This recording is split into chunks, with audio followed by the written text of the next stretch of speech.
नमस्कार, मी प्रतीक्षा. आवाज इंडिया मराठीच्या निवडणुकीच्या रिंगणात या कार्यक्रमात आपल्या सर्वांचं स्वागत आहे. आता महानगरपालिकेची निवडणूक जाहीर झाली आणि त्यामुळेच आता उमेदवारांची लगबग सध्या सुरू आहे. कारण आता या निवडणुकीच्या रिंगणात पक्ष तर उतरलेत, मात्र कोणकोणते उमेदवार या ठिकाणी उतरणार आहेत याकडे सगळ्यांचंच लक्ष आहे.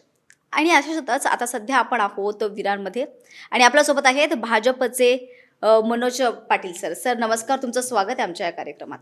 सर, आता निवडणुकीची तयारी सुरू आहे, सगळ्याच पक्षांमध्ये सुरू आहे आणि भाजप हा राज्यातील म्हणू नका, केंद्रात म्हणू नका, मोठा पक्ष आहे आता सध्याच्या घडीला आणि त्याबद्दल काही दुमतच नाही.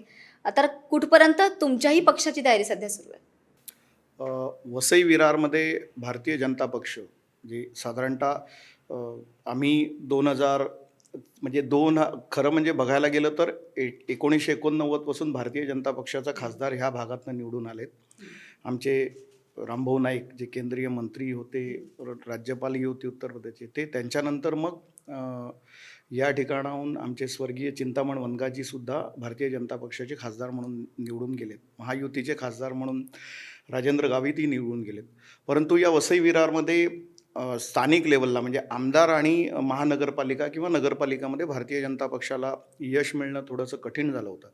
परंतु 2024 साली गेली अनेक वर्षाचा कार्यकर्त्यांची जी या ठिकाणी मेहनत होती, त्याच्यासोबत जनतेमध्ये जो आम्ही विश्वास निर्माण करू शकलो की भारतीय जनता पक्ष जिंकला तर लोकांमध्ये काहीतरी चांगल्या गोष्टी आम्हाला म्हणजे इतर ठिकाणी जसं देशभरामध्ये राज्यभरामध्ये भारतीय जनता पक्ष ज्या पद्धतीने काम करतो त्याच पद्धतीची संधी वसई विरारमध्ये सुद्धा आम्हाला द्यावी अशी मागणी आम्ही सातत्याने जनतेपर्यंत पोचवत होतो, जनतेला कन्व्हिन्स करत होतो. आणि यावेळेला 2024 साली या वसई विरारमध्ये म्हणजे तिन्ही विधानसभामध्ये नालासोपारा, वसई आणि बोईसर, जी वसई तालुक्याचा अर्धा भाग जो बोईसर विधानसभेचा आहे, म्हणजे अशा तिन्ही विधानसभेमध्ये महायुती म्हणजे भारतीय जनता पक्ष नालासोपारा आणि वसई आणि शिवसेना ही बोईसरमध्ये विजयी झाली. आणि त्यामुळे विधानसभेच्या पातळीवरती सुद्धा भारतीय जनता पक्षाचं आणि महायुतीचं यश या ठिकाणी आलं. लोकांचा खूप मोठा प्रतिसाद भारतीय जनता पक्षाला मिळाला आणि त्यामुळे येणारी महानगरपालिका जी आहे तीसुद्धा भारतीय जनता पक्ष महायुती या ठिकाणी महापौर बसावा ही जनभावना आहे. कारण आम्ही लोकांमध्ये ज्या वेळेला फिरतो त्यावेळेला लोकांनी एक मनापासून ठरवलेलं आहे की केंद्र, राज्य आणि आता राहिलेली स्थानिक स्वराज्य संस्था या तिन्ही ठिकाणी महायुती असली पाहिजे, जेणेकरून ज्या केंद्राच्या असतील, राज्याच्या योजना असतील त्या प्रभावीपणे राबवतील, लोकांना त्याचे लाभ मिळतील.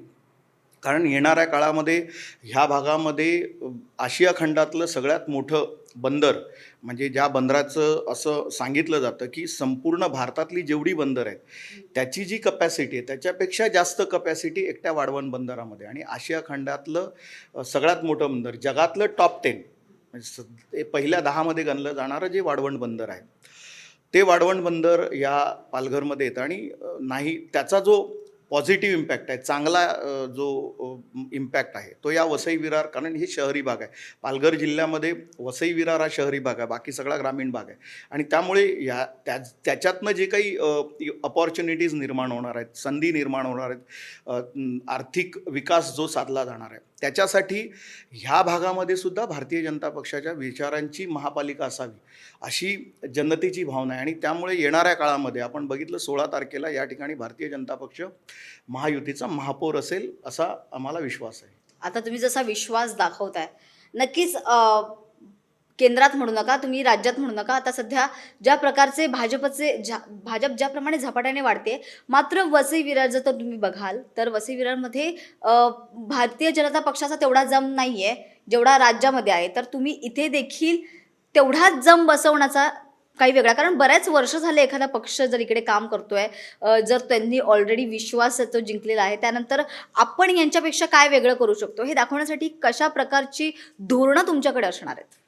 आपण तुम्ही साधारणतः मागच्या वर्षभरात म्हणजे आमचे आमदार, दोन्ही आमदार आणि खासदार 1.5 वर्ष झाले आणि आमदार दोन्ही 1 वर्ष झालं, साधारणतः ह्या तिन्ही लोकप्रतिनिधी जे आहेत ते आपण बघितले तर तुम्हाला हे दोन्ही आमदार रोज लोकांमध्ये वावरताना दिसतील.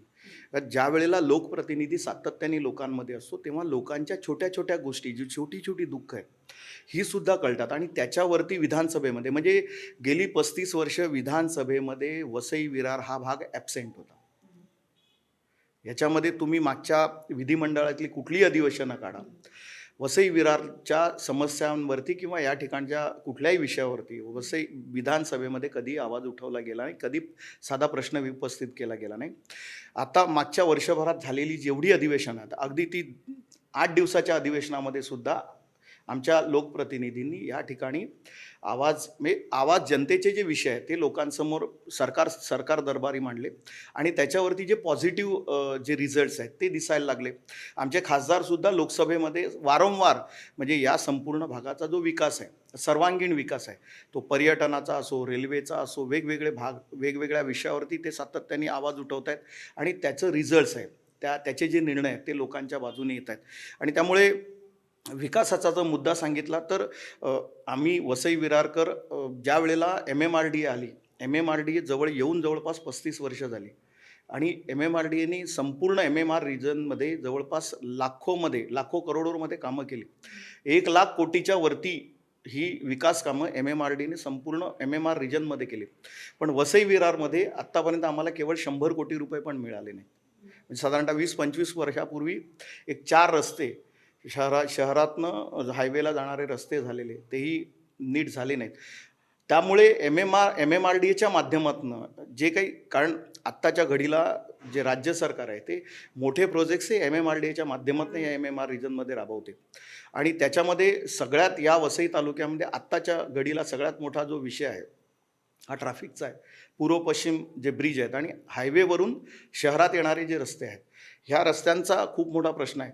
आणि त्यामुळे आत्ता एकूण 4 नवीन फ्लायओव्हर्स हे लोकांमध्ये म्हणजे मागणी होती, गेली अनेक वर्ष मागणी होती आणि आमचे दोन्ही आमदारांनी या संदर्भात पाठपुरावा केला. आता ह्या सगळ्यांमध्ये सगळ्यात अडचणीचा भाग असतो रेल्वेकडून परवानगी मिळवणं आणि त्या रेल्वेची सुद्धा या 4ही ब्रिजला मंजुरी मिळाली. आणि त्याच्यातलं जे 2 ब्रिज आहेत म्हणजे विराटनगरचा आणि आपला ओसवाल नगरी म्हणजे नालासोपाराचा आणि एक विरारचा पूर्व पश्चिम जोडणारा जो ब्रिज आहे, ज्या ठिकाणी कुठलीही अडचण नाही, म्हणजे जागा ॲक्विजिशन वगैरे सगळं झालेलं आहे, त्याला 556 कोटी रुपयाची मंजुरी मिळाली. म्हणजे त्याचे आता फक्त टेंडर निघणं आणि काम सुरू होणं ह्याच टप्प्यावरती आहे. आणि बाकीचे जे 2 ब्रिज आहेत, एक अलकापुरीचा आणि त्यानंतर पुढे दिवाणमान उमेळमान जो भाग आहे, त्यामध्ये अलकापुरीला पश्चिमेच्या बाजूला जी जागा एक्वायर करायची त्याच्यामध्ये काही खाजगी लोकांची जागा आहे, काही शासनाची जागा मिळू शकतो, पण खाजगी लोकांची जागा जी आहे ती मिळवण्यासाठी ॲक्विजिशन गरजेचं आहे. त्यामुळे त्यानंतर सुद्धा हे 2 ब्रिज होतील. सायमल्टेनियसली विरार आणि नालासोपारा हे हायवेवरून जे शहरात येणारे रस्ते आहेत, म्हणजे नालासोपारा त्याच पद्धतीने वसई आणि सातिवली हे 4ही रस्ते जे महामार्गाकडून शहरात येतात हे सातत्याने नादुरुस्त असतात. गेली 25 वर्षात कुठलंच काम झालं नाही. त्यामुळे हे 4ही रस्ते CC करावेत, कॉन्क्रिटीकरण करावेत, या मागणीसाठी पाठपुरावा सुरू होता. आत्ता आपण बघितलं तर विरार आणि नालासोपारा दोन्ही रस्त्यांचं जे मार्किंग आहे ते मार्किंग सुरू झालेलं आहे. म्हणजे DPमध्ये तो 20 मीटर रस्ता आहे. MMRDAचं म्हणणं आहे कधीपासून सुरू आहे काम ते आता मागच्या जवळपास 15 दिवसापासून त्याचं मार्किंग सुरू आहे. म्हणजे त्यांना म्हणजे निवडणुकीच्या नाही निवडणूक जवळ आल्यामुळे नाही कसं आहे, त्याला जी काही प्रोसेस आहे म्हणजे पहिलं तुम्ही मागणी करणं, मुख्यमंत्र्यांकडे मागणी करणं, मग मुख्यमंत्र्यांनी खाली निर्देश देणं, मग अधिकाऱ्यांनी त्या संदर्भात सूचना आणि त्या निर्गमित करणं, ह्या सगळ्या प्रोसेसमध्ये ही आत्तापर्यंत ती जी वेळ आहे ती गेली. आणि त्यामुळे आत्ता ते मार्किंगचं काम सुरू झालेलं आहे. MMRDAचं तर म्हणणं असं आहे की तुम्ही 20 मीटर मागता, आम्ही तुम्हाला 30 मीटर रस्ता देतो. म्हणजे पुढच्या भविष्यात 30-35 वर्षामध्ये या ठिकाणी परत आम्हाला रस्त्याला हात लावायला लागू नये अशी त्यांची भूमिका आहे. पण DPमध्ये हा रस्ता 20 मीटर असल्यामुळे सध्या ते 20 मीटर रस्ता त्याची मार्किंग सुरू आहे आणि त्याचंही एस्टिमेशन बनेल. म्हणजे ते नालासोपारा हायवे टू नालासोपारा पश्चिम आणि विरार हायवे, त्याच्यामध्ये विरारमध्ये कसं आहे की विरार हायवे तो आता नवीन एक गडगापाड्याचा ब्रिज झाला आहे, म्हणजे फ्रेट कॉरिडॉरच्या वरतून तो ब्रिज जातो. तर तिथपर्यंत 40 मीटरचा रस्ता आहे आणि पुढे 20 मीटरचा रस्ता आहे.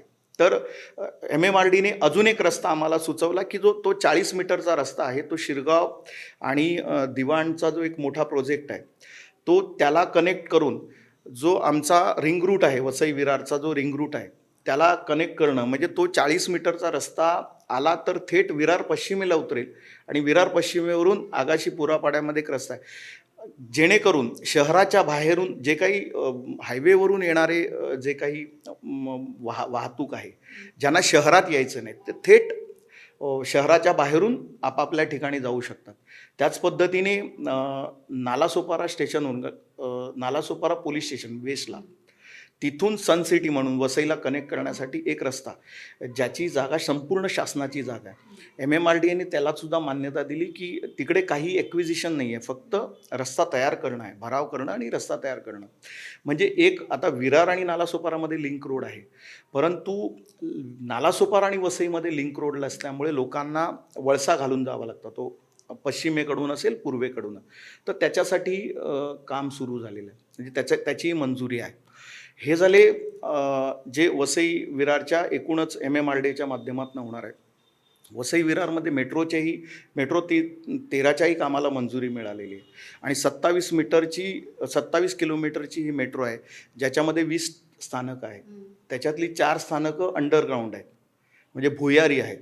आणि त्यामुळे म्हणजे जे आत्ता राज्य सरकार जे प्रोजेक्ट्स आहेत त्याला प्रचंड अशी गती, म्हणजे पुढच्या 2 ते 3 वर्षामध्ये या सगळ्या कामांना प्रत्यक्षात सुरुवात झालेली असेल.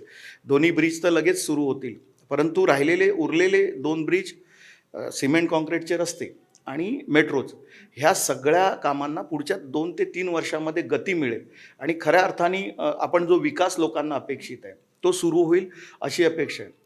साहेब, ही तर झाली मोठमोठी धोरणं जी नक्कीच ज्याच्यामुळे ट्रॅफिकची समस्या दूर होईल, मात्र काही मूलभूत गरजा ज्या आहेत जसं पाणी आणि वीज, ज्याच्यामुळे काहीच नाही होऊ शकत नागरिकांचं त्याच्याशिवाय, तर त्याच्यावर देखील काम करणं गरजेचं आहे आता सध्या वसई विरारमध्ये. तर त्यावर तुम्ही कसं भूमिका घ्याल? नाही, आपण बघितलं तर वसई विरार म्हणजे पाण्याचं दुर्भिक्ष्य आणि विजेचं दुर्भिक्ष्य हे वसई विरारची ओळख होती.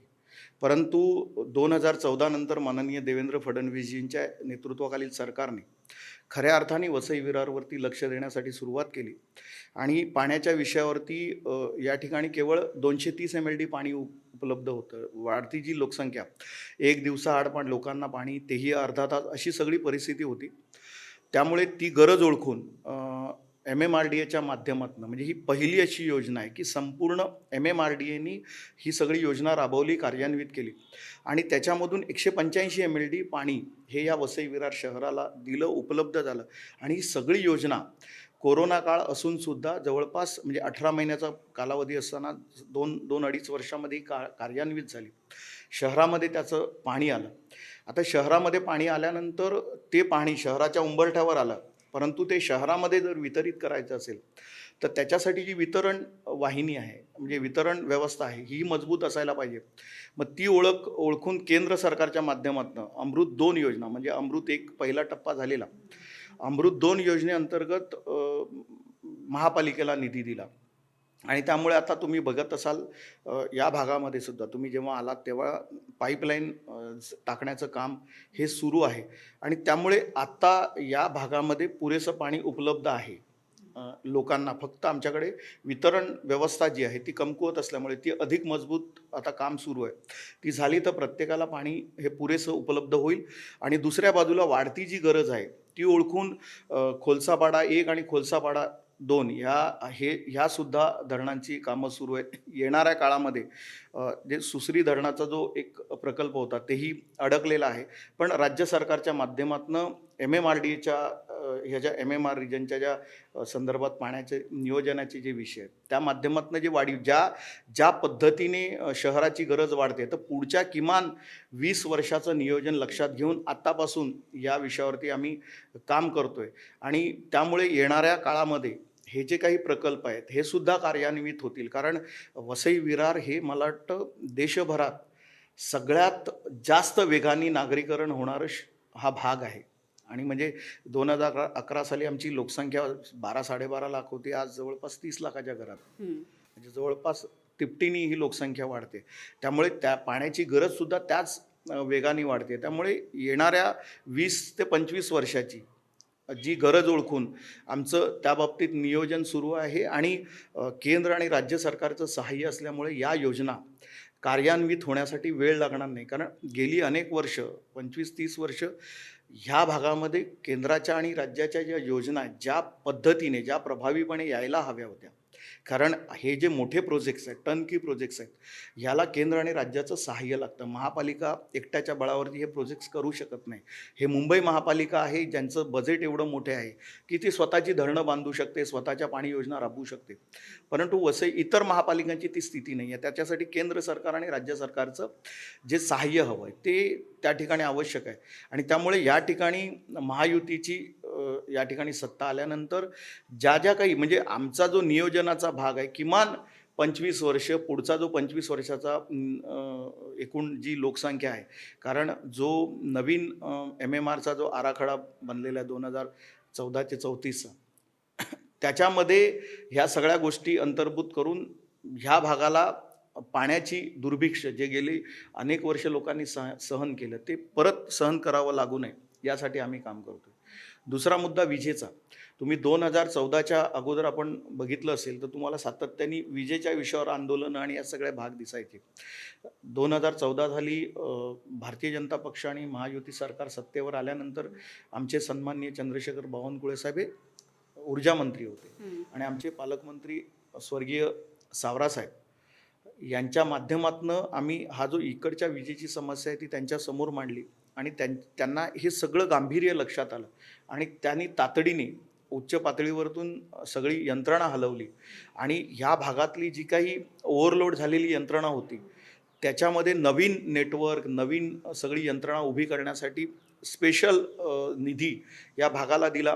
2017 साली सन्माननीय बावनकुळे साहेब लोकसत्ताच्या कार्यक्रमासाठी या भागात आलेले आणि त्यावेळेला सुद्धा त्यांनी या ठिकाणच्या लोकांच्या समस्या जाणून घेऊन नवीन सगळी यंत्रणा मोठ्या प्रमाणामध्ये स्विचिंग स्टेशन्स असतील, अंडरग्राऊंड केबलिंग असेल किंवा ओव्हरहेड वायरचं स्ट्रेंथनिंग असेल, ह्या सगळ्या गोष्टीला चालना दिल्यामुळे आज वसई विरारमध्ये तुम्ही साधारणतः बघितलं असेल तर जी वीज जाण्याचा प्रकार असेल, लोड शेडिंग असेल, हे खूप प्रमाणात कमी झालेलं आहे. पण हे परिपूर्ण नाही आहे.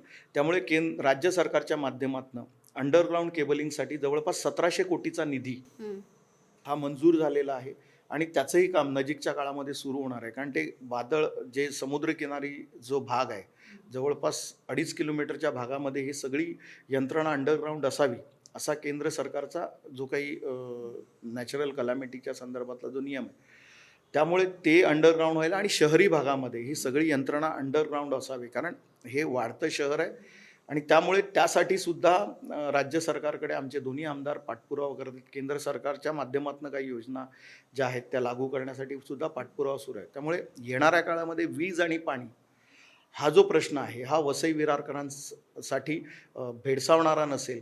ह्या सगळे जे समस्या आहेत या समस्या सुटतील असा आम्हाला 100% विश्वास आहे. तुम्ही प्रत्येक गोष्टी हा जो तुमचा विश्वास आहे तो राज्यातील निवडणुकांच्या निकालामुळे किंवा नुकत्याच झालेल्या नगरपरिषद आणि नगरपंचायतीच्या निवडणुकांमध्ये पण ज्या प्रकारे बाजी मारली आहे भाजपने त्यामुळे एकतर विश्वास तर आलाच असेल, मात्र कुठेतरी दडपण आलंय की आपल्यावर ही जबाबदारी वाढली आहे. कारण आता आपल्यालाही हे आपल्या भागात भाजप जो आहे तो किती मजबूत आहे हे सिद्ध करण्यासाठी अजून जोमाने प्रयत्न करावे लागणार आणि ती जबाबदारी वाढली आहे एक. कारण तुम्ही जर उभं करता, तुम्ही जर भाजपची सत्ता इकडे आणताय तर तुम्हाला त्यासाठी देखील जास्त जोमाने काम करावं लागेल. तर अशा प्रकारचं कुठलं बर्डन तुमच्यावर आहे का? नाही, बर्डन नाही, जबाबदारी तर नक्की आहे. जबाबदारी आहे पण त्याचं ओझं नाही. कारण ह्या ज्या काही योजना आम्ही जे काही बोलतो लोकांसमोर मांडतोय हे नजीकच्या काळामध्ये होण्यासारखं आहे. राज्य सरकार त्याच्यासाठी पॉझिटिव्ह आहे. ह्या राज्य सरकारच्या माध्यमातून हे सगळे प्रकल्प राबवले जात आहेत आणि वसई विरारवरती केंद्र सरकार आणि राज्य सरकारचं विशेष लक्ष आहे. तुम्हाला अगोदरच सांगितलं जगातलं 10व्या क्रमांकाचं किंवा जगातल्या टॉप 10 मधलं एक बंदर हे ह्या वाढवणच्या रूपानं पालघर जिल्ह्यामध्ये येतं आणि पालघर जिल्ह्याला जो शहरी भाग आहे हा वसई विरार आहे. आणि त्यामुळे इथेही इकॉनॉमिकल ॲक्टिव्हिटी ज्या मोठ्या प्रमाणात वाढणार आहेत, लोकसंख्या वाढणार आहे, या ठिकाणी विविध क्षेत्रातले जी उद्योगधंदे आणि या सगळ्या गोष्टी येणार आहेत. त्यामुळे ह्या भागावरती विशेष लक्ष सन्माननीय देवेंद्र फडणवीसजी आणि आमच्या केंद्रीय नेतृत्व मोदीजींचं आहे. पण नगर परिषद आणि नगरपंचायतीच्या निवडणुकीत जे निवडून आले होते, खरं तर भाजपचा खूप मोठा प्लस पॉईंट आहे की त्यांनी उमेदवारी देताना ते अगदी निरखून एखाद्याला उमेदवारी देतात आणि त्याच्यामुळे त्यांना त्याचा रिझल्ट जो आहे तो त्या प्रकारचा मिळतो. त्यामुळे देखील ही जबाबदारी वाढली आहे का? हा 100% सलग प्रश्न होता माझा. 100% जबाबदारी वाढलेली आहे. कारण आपण कसं विरोधी पक्षात असताना चुका काढणं, टीका करणं हा एक खूप मोठा भाग समजला जातो, की बाबा सत्ताधाऱ्यांच्या चुका काढायच्या, सत्ताधाऱ्यांवरती टीका करायची. पण ज्या वेळेला आपण त्या भूमिकेत येतो त्यावेळेला आमची जबाबदारी ही आहे की लोकांना जी आपण आश्वासनं देतो ती प्रत्यक्षात उतरणं आणि लोकांचं जीवनमान सुधारणं. शेवटी लोक कम्पेअर करणार की मागच्या 5 वर्षामध्ये, समजा मागच्या 35 वर्षामध्ये एखादी गोष्ट झाली नाही तर हे लोक या 5 वर्षामध्ये जी काही प्रत्यक्षात उतरतील लोक बघत राहतात. लोकांना सुद्धा कळतं की काय बदल आहे, तुम्ही लोकांमध्ये कसे वावरता, लोकांना किती विश्वास देता आणि ह्या सगळ्या योजना प्रत्यक्षात कागदावरच्या योजना प्रत्यक्षात ग्राउंडवरती उतरवण्यासाठी किती तुम्ही धडपड करता हे लोक बघत असतात. त्यामुळे ती जबाबदारी आहे, दडपण नाही, जबाबदारी नक्कीच आहे. कारण आम्ही लोकांशी बांधील आहोत. जसं मोदीजी स्वतःला प्रधानमंत्री नाही तर प्रधान सेवक सांगतात, त्याच पद्धतीने देवेंद्रजी म्हणजे 18-18 तास काम करतात. त्याच पद्धतीने आम्ही या ठिकाणी भारतीय जनता पक्षाचे कार्यकर्ते आणि आमचे लोकप्रतिनिधी हे सुद्धा त्याच भूमिकेत आहेत. आम्ही या ठिकाणच्या जनतेचे सेवक आहोत. जनतेप्रती आमची जी काही बांधिलकी आहे ती 100% आहे. त्यामुळे आमची जबाबदारी आहे, आम्हाला हे सगळं लोकांसाठी प्रत्यक्षात करायचं आहे आणि त्यासाठी या ठिकाणी जो बदल अपेक्षित आहे तो आपल्याला घडवायचा आहे. कारण लोकांनी खूप सहन केलं आहे. आता तुम्हाला छोटीच गोष्ट सांगतो की आपण गावात राहतो तर गावात प्रमुख समस्या काय असतात? वीज, पाणी, रस्ते, आम्हाला ट्रान्सपोर्टेशन, सॅनिटायझेशन आणि हॉस्पिटल किंवा आरोग्य व्यवस्था. वसई विरारमध्ये फक्त लोक इमारतीमध्ये राहतात, परंतु समस्या काय आहेत तर गावातल्या ज्या समस्या आहेत त्याच समस्या लोकांना भेडसावत आहेत. आत्ता पाण्याची आणि विजेची समस्या काही प्रमाणात कमी झालेली आहे राज्य आणि केंद्र सरकारच्या माध्यमातून. परंतु शेवटी शहरामध्ये आपण जेव्हा जीवनमान उंचावण्यासाठी येतो त्यावेळेला आपल्या मुलांसाठी चांगली शाळा असणं आणि तेही शिक्षण, कारण या ठिकाणी जी लोकं आलेली आहेत ती काही खूप मोठ्या इन्कम ग्रुपची लोकं नाही आहेत, मिडल क्लास लोकं आहेत किंवा लोअर मिडल क्लास लोकं आहेत. त्यामुळे त्यांना परवडेल असं शिक्षण व्यवस्था, त्यांना परवडेल अशी आरोग्य व्यवस्था, त्याच्यासोबतच जी तरुण मुलं आहेत त्यांच्यासाठी खेळण्यासाठी मैदानं, जे सिनियर सिटीजन आहेत किंवा अन्य महिला वर्ग आहे त्यांच्यासाठी गार्डन्सची व्यवस्था, आरोग्य व्यवस्था, त्याच पद्धतीने अभ्यासिका. म्हणजे आता कसं झालं की या ठिकाणी घरं छोटी आहेत. जो एखादा माणूस ग्रॅज्युएशन किंवा पोस्ट ग्रॅज्युएशन वगैरे करतो तर त्याला एक काही काळ म्हणजे आता नोकरीवरून रजा घेऊन तो अभ्यास करतोय. अशा वेळेला घरात त्याला ज्या पद्धतीची जी प्रायव्हसी मिळायला पाहिजे ती मिळत नाही. मग अभ्यासिकेची जी संकल्पना आहे ती अभ्यासिका काही आहेत, परंतु अभ्यासिका पुरेशा नाही आहेत. त्यामुळे त्या पद्धतीच्या अभ्यासिका तयार करणं, लोकांसाठी जॉगिंग ट्रॅक, जे फिरणारे लोक आहेत, लोकांना रस्त्यावरती फिरावं लागतं जे धोकादायक आहे, ज्याच्यामध्ये काय म्हणतात की पोल्युशन आहे, ज्याच्यामध्ये अपघाताचा धोका आहे. त्यामुळे पण डॉक्टरनी तर सांगितलंय तुम्हाला रोज फिरायला पाहिजे किंवा आरोग्यासाठी फिरणं गरजेचं आहे.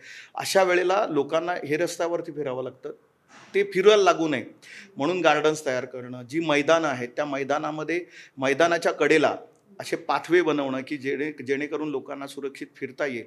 त्याच पद्धतीने मोठी मैदानं, आमच्याकडे काय झालं की वसई विरारमध्ये ना इतर ठिकाणी क्रिकेट हे 60 यार्डमध्ये खेळलं जातं, वसई विरारमध्ये ते अंडरआर्म हा एक प्रकार आला आहे, तो जास्त खेळला जातो. तर कारण काय तर जागा उपलब्ध नाही.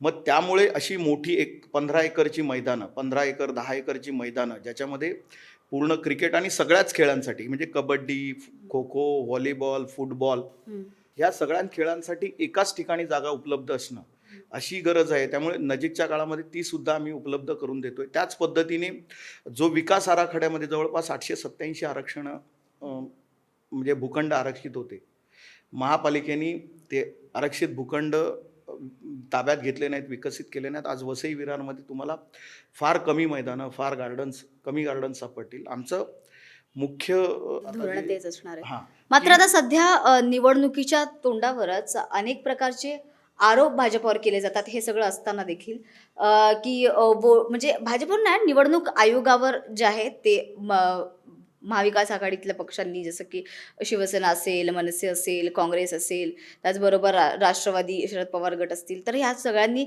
एक संयुक्त जे आहे ती सत्याचा मोर्चा देखील काढला होता. त्यावेळेस मात्र या सगळ्यामध्ये निवडणुकीत घोळ आहे असं म्हटलं जात आहे. दुबार मतदार जे आहेत त्याच्यावर त्यांच्या याद्या दाखवल्या जातात. अगदी पुराव्यानिशी जे आहेत ते सभा घेतल्या जात आहेत. कशा प्रकारे घोळ होऊ शकतो असं थेट एक्झाम जे असतं प्रेझेंटेशन जे आहे ते तज्ज्ञांना घेऊन तशा प्रकारचं प्रेझेंटेशन सादर केलं जात आहे. आणि या सगळ्यामध्ये महायुतीतील कुठलाच पक्ष म्हणजे शिवसेना शिंदे गट असेल किंवा थोडाफार प्रमाणात अजित पवार गट आहे राष्ट्रवादीचा, त्यांनी देखील याबद्दल बोललं आहे. मात्र भाजप आणि शिंदे गटांनी अजिबात यावर, शिवसेना शिंदे गटांनी अजिबात याबद्दल काही वाच्यता केलेली नाही आहे. काय कारण आहे याचं, की म्हणजे तुम्हाला नाही अगदी पुरावे दाखवून सुद्धा भाजपला असं नाहीच वाटत की निवडणूक आयोगात चुका असू शकतात? एक तुम्ही जे दुबार कारण त्यांचा आरोप कुठल्याही पक्षावर नाहीये. त्यांचा आरोप नसताना देखील मात्र पक्षांनी देखील हा आपण काम करूया याच्यावर अशी भूमिका घेणं वाटत नाही महत्वाचं होतं. मी गेली 30 वर्ष ह्या सगळ्या मतदार याद्या, निवडणूक ह्या ज्या विषयावरती काम करतोय, आम्ही कार्यकर्ते म्हणून काम करतोय. हे जे काही दुबार मतदार असतील किंवा मतमोजणी अचानक मतं डिलीट होणं असेल, हे सगळे प्रकार गेली अनेक वर्ष सुरू आहेत. आणि सातत्याने आम्ही निवडणूक आयोगाकडे ह्या सगळ्या बाबतीत काम करतोय. काही वेळेला म्हणजे मागच्या लोकसभेला अशी परिस्थिती झाली की अनेकांची नावं जी अचानक डिलीट झाली, डिलीटेड म्हणून आली. त्यानंतर विधानसभेला ती परत नावं आली. हा जो काही तो काम आहे, आता दुबार मतदार आहे, ते दुबार मतदाराचा जो काही प्रकार आहे तो आज नाही, आत्ता तर निवडणूक आयोग म्हणजे आत्ता ज्या महापालिकेच्या निवडणुका तुम्ही याद्या बघितल्यात, तर माझ्याकडे याद्या तुम्हाला दाखवतो. त्यांनी तिकडे 2 डॉट दिलेत, संभाव्य दुबार म्हणून. दुबार नाही, संभाव्य दुबार. म्हणजे कदाचित एकाच नावाची 2 नावं, 2 व्यक्ती असू शकतात सेम नावाची. त्यामुळे संभाव्य दुबार म्हणून त्यांनी सांगितलं. त्याच्यावरती त्यांनी अजून काय काळजी घेतली आहे की तो संभाव्य दुबार व्यक्ती मतदान केंद्रावरती आल्यानंतर त्याच्याकडून एक ते अंडरटेकिंग घेणार आहेत की मी याच ठिकाणी मतदान करणार आहे, मी इतर कुठेही मतदान करणार नाही. बरोबर. मग अशी एवढी सगळी व्यवस्था निवडणूक आयोगाने लावलेली आहे. आणि त्यामुळे देवेंद्रजींनी एक चांगलं उत्तर दिलेलं, गालिबचा शेर सांगितलेला आहे की बाबा धूल आईने पे थी हम धूल चेहरे पे थी हम आईना पोछते रहे. आणि म्हणजे हे जे काही लोक आहेत, आता तुम्ही मला सांगा, लोकसभेमध्ये हे लोक जिंकतात त्यावेळेला ह्या सगळ्या गोष्टी नसतात का? वोट चोरी असेल, दुबार मतदार असेल, मतदार याद्यांचे घोळ असतील, हे नव्हते का? तुम्हाला हरल्यानंतर तुम्हाला हे सगळं आठवतं का? त्यामुळे एक आहे. पण मग ज्यावेळेस सत्याचा मोर्चा निघाला होता या विषयावर, त्यावेळेसच भाजपने मूक मोर्चा काढला होता. त्याचं काय कारण असेल? नाही, हे म्हणजे जे सत्याचा मोर्चा जे म्हणतात, तो सत्याचा असत्याचा मोर्चा होता. तुम्ही लोकांनी तुम्हाला नाकारलं आहे तर तुम्ही त्याचं खापर एक साधी गोष्ट आहे की आपल्या कार्यकर्त्याला डायव्हर्ट करण्यासाठी कार्यकर्ता नेतृत्वाच्या विरोधात बोलू नये. कारण बघा, अपयश हे शेवटी नेतृत्वाचं असतं. हरल्यानंतर नेत्यालाच प्रश्न विचारले जातात, कारण कार्यकर्ता हा प्रचंड मेहनत करत असतो, नेत्यांची धोरणं चुकतात. बरोबर. आणि त्याच्यामुळे मग कार्यकर्त्यांनी नेत्यांना प्रश्न विचारू नये, संघटनेत असंतोष माजू नये, लोक संघटना सोडून जाऊ नये, म्हणून त्यांना डायव्हर्ट करण्यासाठी ते खापर कुणावरती तरी थर्ड पर्सनवरती फोडायचं. म्हणजे बाबा आम्ही सगळे प्रयत्न केले, आमचं नेतृत्व चांगलं आहे, वाईट कोण आहे तर निवडणूक आयोग आहे, आणि म्हणून हे सगळं निवडणूक आयोगावरती डायव्हर्ट करायचं. पण ते निवडणूक आयोगावरती डायव्हर्ट करताना ह्यांचा बुरखा फाडायचा, म्हणून आम्ही मूक मोर्चाने उत्तर दिलं. आम्हाला काही यांच्या विरोधात आंदोलनाचं नाही करायचं होतं, पण लोकांना हे दाखवायचं होतं आणि त्यांच्या कार्यकर्त्यांना सुद्धा हे माहिती आहे की हे सगळं जे चालू आहे ना, हे स्वतःवरचं खापर दुसऱ्यांवरती फोडण्यासाठी. आता तुम्ही मला सांगा, महाविकास आघाडीची जी धोरणं होती ती त्यांनाच बुडवत आहेत. तुम्ही ज्या पद्धतीने म्हणजे लोकसभेच्या निवडणुकीला फेक नॅरेटिव्ह तयार केले, ते संविधान बदलणार आणि त्यानंतर मग ज्या वेळेला एकूणच लोकसभेची निवडणूक झाली, ज्या पद्धतीचे निकाल लागले आणि त्यामुळे हिंदुत्ववादी मतदार जागा झाला आणि त्यांनी विधानसभेला या लोकांना उत्तर दिलं, यांचं नॅरेटिव्हही गेलं आणि यांच्या जागाही गेल्या आणि हे सगळं झाल्यानंतर हे आता जागे झाले की आता खापर कोणावर फोडावं. मग खापर कोणावर फोडावं तर निवडणूक आयोगावरती. म्हणजे कार्यकर्त्यांनी जर विचारलं की काय झालं, तुम्ही असं काय केलं किंवा तुमची धोरणं चुकली, कार्यकर्ते प्रश्न विचारायला लागल्यानंतर निवडणूक आयोगाकडे डायव्हर्ट करायचं आणि स्वतःवरचं जी जबाबदारी ती झटकायची अशा पद्धतीने. आणि त्यामुळे त्यांना ते आम्ही त्या पद्धतीने दाखवलं की बाबा हे सगळं तुमचं जे काही लोकांना हे काही पटणारं नाही आहे. आणि ते जे काही बघा हे एवढं सगळं आरडाओरडा करून लोकांनी नगरपालिका असेल किंवा नगरपंचायत असेल याच्यामध्ये त्याचं उत्तर दिलेलं आहे आणि येणाऱ्या 29 महापालिकांमध्ये पण उत्तर मिळेल. नक्कीच. पण जसं कुठल्याही पक्ष, व्यक्ती, कोणीही ज्यावेळेस प्रगतीपथावर जात असते त्यावेळेस आरोप प्रत्यारोप हे होतच असतात. मात्र या सगळ्या आरोपांमध्ये एक महत्त्वाचा आरोप कायमच होत आलाय, विशेष भाजपावर.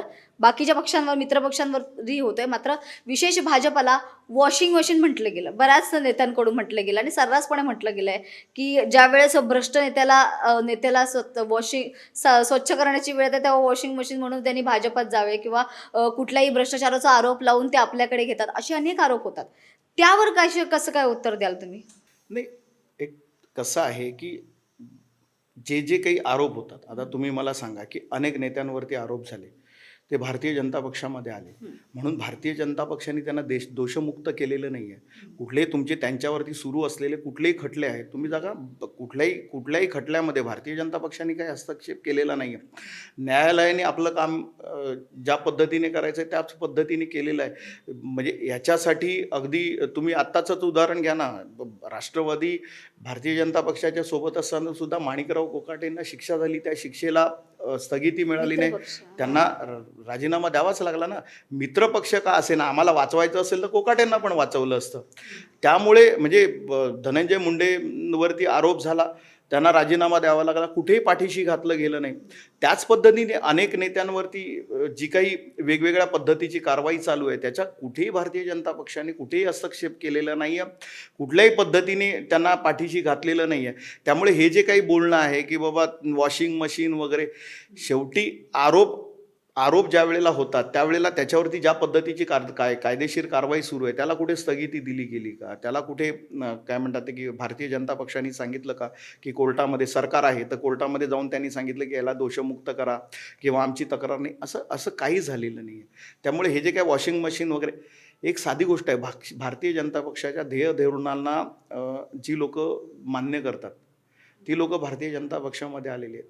ते इथे आल्यानंतर जय श्रीराम बोलतात, इथे आल्यानंतर 370 कलमचं समर्थन करतात, इथे आल्यानंतर राम मंदिराचं जे काही आमची भूमिका आहे त्याचं समर्थन करतात, हिंदुत्ववादी भूमिका घेत आहेत. शेवटी भारतीय जनता पक्षाची जी संघ परिवाराची जी विचारसरणी आहे, भारतीय जनता पक्ष जो राष्ट्रवाद मानतो त्या राष्ट्रवादासाठी समर्थन करणारे जे कोणी असतील त्यांना भारतीय जनता पक्षामध्ये स्वागत आहे.